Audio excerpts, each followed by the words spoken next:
Então, às 8 horas, deputado Rodrigo Maia, presidente da Câmara dos Deputados, ministro Alexandre de Moraes, ministro do Supremo Tribunal Federal, e o deputado federal Fábio Faria, do PSD do Rio Grande do Norte. A reunião, como vocês sabem, tratou dos temas atuais do país, em especial e naturalmente da aprovação da nova Previdência e do pacote anticrime. O presidente elogiou a liderança do presidente da Câmara, Rodrigo Maia, na condução da Previdência. Estamos todos muito esperançosos que hoje mesmo tenhamos o resultado final para tramitarmos essa nova Previdência agora numa outra casa, que é o Senado Federal. Às 9h30, Marcos Cintra, secretário da Receita Federal, o presidente tratou com o secretário Marcos Cintra sobre a redução, especialmente sobre a redução de impostos aos jogos eletrônicos. Às 10h30, o deputado pastor Marcos Feliciano. Foi uma visita de cortesia. O presidente, inclusive, recebeu um regalo do pastor. Às 11 horas, mais uma vez, Marcos Cintra, secretário da Receita Federal, e o missionário R.R. Soares, fundador da Igreja Internacional da Graça de Deus. Discutiram soluções quanto à simplificação na prestação de contas dos templos religiosos e, em seguida, às 12 horas, ocorreu um almoço com a bancada evangélica na casa do deputado Silas Câmara. Participaram, inclusive, o ministro Dias Toffoli, do STF, e o presidente do Senado, Davi Alcolumbre. Agora há pouco, o Wagner Rosário, ministro de Estado da Controladoria Geral da União, assuntos da pasta. Teremos às 19 horas o lançamento da Frente Parlamentar da Tradição e Cultura Gaúcha e lançamentos dos festejos Farroupilhas para 2019. Prevenção e combate à violência contra as mulheres. O presidente Bolsonaro destacou a iniciativa conjunta dos Ministérios da Justiça e Segurança Pública, da Mulher, Família e Direitos Humanos, da Cidadania e das Relações Exteriores, que assinaram no dia de hoje, juntamente com outros 7 órgãos, o Pacto pela Implementação de Políticas Públicas de Prevenção e Combate à Violência contra as Mulheres. O pacto visa a articulação entre diversos atores do poder público para desenvolver, de forma coordenada, ações concretas e efetivas de prevenção e combate à violência contra as mulheres. Os pactuantes se comprometem a trabalhar para o aperfeiçoamento do marco normativo de proteção às mulheres em situação de violência, proposição de políticas de geração de renda, medidas preventivas, programas educativos de prevenção à violência contra a mulher e programas de ressocialização do agressor, entre outras ações. Simbolicamente, o lançamento e assinatura do pacto aconteceu no dia em que a Lei Maria da Penha completa 13 anos. Ministério das Relações Exteriores. O chanceler Ernesto Araújo participou nesta semana, em Lima, no Peru, da Conferência Internacional pela Democracia na Venezuela. Em seu discurso, perante representantes de 62 países, o chanceler brasileiro fez um alerta no sentido de que a crise da Venezuela representa um desafio de segurança não apenas para a região sul-americana, mas para todo o mundo, em razão das conexões do regime Maduro com ilícitos transnacionais e o terrorismo. O ministro Araújo conclamou os países presentes a reafirmar o apoio ao governo legítimo do presidente designado Juan Guaidó e a apoiar as aspirações por liberdade do povo da Venezuela, que vive hoje uma crise humanitária de dimensões equivalentes a um genocídio silencioso. Nesse sentido, recordou as diversas medidas que vêm sendo adotadas pelo governo brasileiro em apoio ao povo venezuelano e seu governo legítimo, tais como Operação Acolhida em apoio aos refugiados, o reconhecimento dos passaportes vencidos, a denegação de entrada de altas autoridades ligadas ao regime Maduro e a articulação do apoio internacional ao presidente Guaidó. O ministro assinalou também a necessidade de conscientização da opinião pública internacional sobre as violações dos direitos humanos e sobre os desígnios internacionais do regime Maduro, recordando que a Venezuela não vive hoje uma disputa entre duas ideologias ou dois partidos legítimos, e sim entre a democracia e um regime totalitário. Dito isso, coloco-me à disposição dos senhores e senhoras para eventuais perguntas. Porta-voz, boa tarde. Ricardo Della Coleta, da Folha de São Paulo. Ricardo. Ontem nós conseguimos te atender depois da... Perfeitamente, muito obrigado. Obrigado. O que eu queria lhe perguntar sobre o almoço do presidente Bolsonaro com a bancada evangélica. Lideranças evangélicas nesse almoço pleitearam questões tributárias junto ao governo para que algumas medidas que as lideranças evangélicas consideram importantes, de simplificação tributária, enfim, mudanças de como em multas que as igrejas recebem, fizeram esse pleito para que inclusive fosse colocado na proposta de reforma tributária do governo. Eu queria saber qual é a posição do governo em relação a isso, se o presidente vai atender essa demanda da bancada evangélica, considerando aí que são aliados de primeira hora do governo e foram importantes para a eleição do presidente. Muito obrigado. Presidente, muito obrigado por sua pergunta. O presidente é aberto às demandas e às necessidades desse grupo tão especial para a sua eleição. Não obstante, mantém em nível de estudo quaisquer eventuais modificações sob o ponto de vista tributário. Nós ainda não temos nenhuma posição firmada por parte do presidente e, obviamente, tampouco por parte do Ministério da Economia. Quando a tivermos, nós teremos o maior prazer de elevar a cada um de vocês. Porta-voz, boa tarde. Letícia Casado, do New York Times. Tudo bom, Letícia? Tudo bom. A gente tem 3 questões sobre... Fala um pouco mais próximo do... Isso, obrigado. O senhor me escuta agora? Agora sim. A primeira questão é sobre Itaipu e a crise no Paraguai. Segundo o jornal ABC Color, o então embaixador paraguaio em Brasília teria sido convocado ao Palácio do Planalto em junho.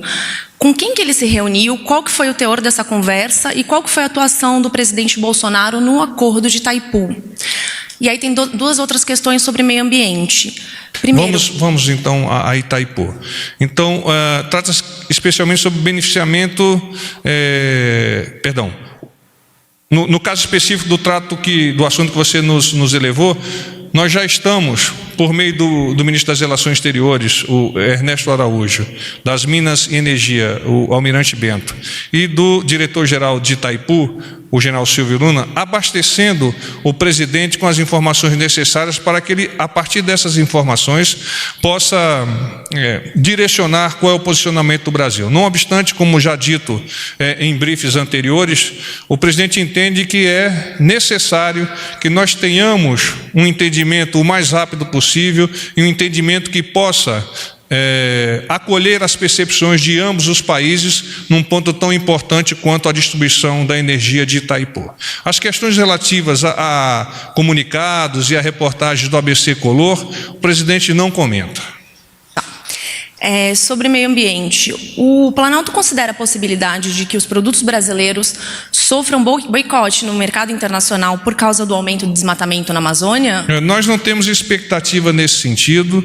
O ministro do Meio Ambiente e a ministra da Agricultura, Pecuária e Abastecimento vêm trabalhando em conjunto, ademais desses ministros, outros ministros, no sentido de promover a imagem do Brasil, particularmente nos produtos agropecuários no exterior, isolando-os dessa questão ambiental, que é uma questão, como nós já estamos de há muito avançando, tratar-se de visões estereotipadas e pontuais sobre a questão do meio ambiente. O ministro do Meio Ambiente hoje esteve na Câmara, nas diversas comissões, e se põe à disposição para aclarar a cada um de vocês pontos específicos, por se acaso vocês tenham alguma dúvida. Tá, e uma última pergunta, inclusive sobre a coletiva da semana passada em relação do meio ambiente. O presidente falou que a cúpula do INPE deveria ter avisado sobre os dados de desmatamento, no caso ele se referia aos dados de junho. Por que o governo precisa ser avisado, já que o número é um resultado de uma conta e não pode ser alterado? E se o governo pretende censurar a divulgação dos dados? Essas questões dos números têm sido muito bem colocados pelo ministro astronauta Marcos Pontes, igualmente com o ministro do Meio Ambiente, Ricardo Salles. É preciso entender quais são as ferramentas que estão a fazer essas medições e, a partir do entendimento, efetivamente nós termos uma medição que seja transparente a cada um de nós, brasileiros ou estrangeiros. É nesse aspecto que o governo vem trabalhando. Então, algumas notícias vêm sendo divulgadas, nem sempre verdadeiras, e é preciso, então, que a imprensa, de modo específico, e a sociedade, de modo geral, possa entender como é feita essa medição. Eu há pouco conversei com o ministro do Meio Ambiente e ele me adiantou alguns dados que mostram a importância que o governo do presidente Bolsonaro tem dado a esse tema. Afinal, a imprensa internacional está a todo momento tocando num ponto, muitas vezes sem conhecer com profundidade do que se trata. Então, o Ministério do Meio Ambiente está em contato com os governadores dos estados da região amazônica, com o objetivo de solicitar que cada estado elabore os estudos a respeito das zonas econômicas ecológicas, as chamadas ZEE. Esse estudo deve trazer propostas para o desenvolvimento sustentável, com especial atenção aos cuidados ambientais. Então, não adianta radicalismos ambientais que não venham atender às demandas sociais.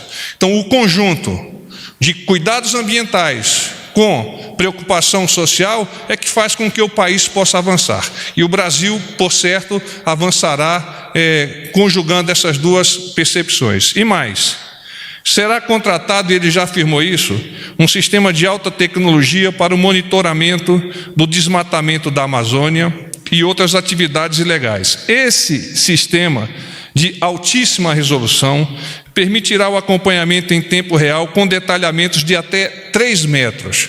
Então, muito mais importante do que operações espraiadas sem um ponto focal aonde nós vamos colocar o nosso poder de combate, e nós temos a possibilidade de que a tecnologia venha somar-se à possibilidade de fiscalizar efetivamente. E esse produto que está sendo contratado, comprado, não sei exatamente o termo, pelo Ministério do Meio Ambiente, vai auxiliar nesse processo, porque, como dito há pouco, nós temos sim uma preocupação perene, efetiva com o meio ambiente, associado à importância que damos ao desenvolvimento da sociedade, desenvolvimento social. Desculpa, então só aproveitando que o senhor está aqui para fazer mais uma pergunta em relação ao fundo da Amazônia, se o governo pretende acabar com o fundo ou manter o fundo, até porque hoje o ministro Salles criticou criticou a Noruega, e assim, eu pergunto isso para o senhor porque eu, por exemplo, passei 2 meses enviando perguntas para o Ministério do Meio Ambiente e nunca obtive respostas. Então, o governo fala muito que a imprensa tem um lado e que a imprensa critica, mas o próprio governo federal não responde à imprensa quando a gente procura, então fica complicado. Tá bem. As discussões acerca do Fundo Amazônico estão centradas principalmente na criação de maior efetividade no emprego dos recursos, alinhando ações patrocinadas pelo fundo com as ações do poder público. Em resumo, o que se busca é a soma dos esforços para melhores e mais proveitosos resultados possíveis. Então, o que vem sendo tratado no âmbito do Fundo Amazônia tem que estar consociado com os interesses do poder público. E, efetivamente, isso vem acontecendo a partir das discussões de algum tempo, que são copatrocinadas pelo governo brasileiro e governo de outros países que são gestores desse fundo. Boa noite, porta-voz. Boa tarde. Tudo bom, Murakawa? Tudo bem. Porta-voz, eu havia enviado mais cedo uma pergunta para o senhor, querendo saber se o presidente Bolsonaro tinha algum comentário a fazer a respeito da situação e da transferência do ex-presidente Lula. Parece que o Supremo já resolveu a questão, né? Não vai ser mais transferido, mas eu ainda estou curioso para saber se o presidente Bolsonaro comentou alguma coisa a esse respeito. Murakawa, é natural que o presidente Bolsonaro não se pronuncie a respeito de decisões no âmbito da justiça. Aliás, é a resposta que nós estamos a apresentar a vocês de há muito. Então, ele não se pronuncia com relação a essas decisões judiciais, em especial essa que você nos elevou por meio de sua pergunta. Ok. E hoje cedo, né, lá na saída do Alvorada, o presidente Bolsonaro também disse, ele deixou no ar aí essa questão, de que ele cogita acabar ou adotar alguma medida para acabar com a obrigatoriedade da publicação de editais de concorrências públicas, leilões, em jornais diários, assim como ele fez no caso dos balanços de empresas de capital aberto, né? Se ele quiser alterar essa norma, ele vai ter que mudar aí, ou via MP, ou envio de projeto de lei ao Congresso, né? Vai ter que alterar uma lei de 1993 que versa sobre o tema. Então, eu queria saber, o presidente realmente estuda essa medida, né? Acabar com a obrigatoriedade de publicação de editais públicos nos jornais impressos? E qual instrumento que ele vai usar? Vai enviar um projeto ao Congresso ou editar uma medida provisória? Muito bem. Nós há pouco conversamos com alguns dos responsáveis pela SAGE, que é a Subsecretaria de Assuntos Jurídicos, que nos informaram que o presidente solicitou que seja realizado um estudo com profundidade para ver a melhor forma e se esse tipo de ação será desencadeada pelo Poder Executivo. Então, no momento, está sob estudo, sob o ponto de vista da SAGE, porque até nós sabemos, inclusive, que lá no Congresso, na Câmara, no Senado, existem outras demandas legislativas, outros procedimentos legislativos que podem impactar a decisão final. Então, atropelarmos de momento não é adequado. Então, o presidente, com muita sapiência, colocou sob a análise da SAGE esse tema. E só repetindo a questão que eu fiz ontem para o senhor, essas medidas não têm nada a ver com uma retaliação à imprensa, a artigos críticos ao governo, não tem nada a ver com isso. Não, ontem mesmo, há uma pergunta por você elaborada, nós colocamos clara a posição do presidente e eu quero reforçar essa posição. O presidente ele não tem absolutamente nenhum tipo de restrição ao trabalho da imprensa. Os considera e os considera em mais alta conta. Não obstante, é natural que ataques, muitas vezes pontuados e sob pontos que não têm a veracidade necessária para ser elevada à sociedade, o tocam emocionalmente. Então, nesse contexto, o presidente muitas vezes se posiciona de uma forma contrária a essas exposições de alguns órgãos de imprensa. Mas, no todo, o presidente os respeita e vem valendo-se e utilizando-se da imprensa como tradutor para apresentar os projetos do governo. Quantas e quantas vezes o presidente já não se postou, já se posicionou por meio dos cafés da manhã com jornalistas, por meio dos quebra-queixos. Ele está sempre aberto a vocês. É praticamente impossível que vocês coloquem o presidente como uma pessoa que não está aberta à imprensa. Obrigado, perdão. Mais alguém?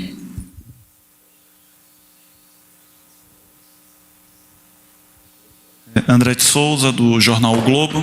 Como vai? Tudo bem? Eu gostaria de saber se já há uma programação das próximas viagens do presidente. Muito bem, obrigado.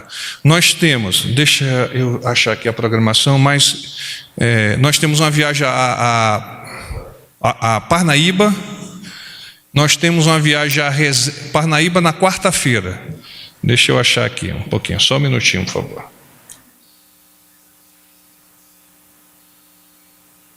Nós temos então a Parnaíba, nós temos uma viagem a Resende no sábado e após a viagem a Resende nós temos uma ida a Barretos, aquele festival lá de Barretos, o presidente participará também.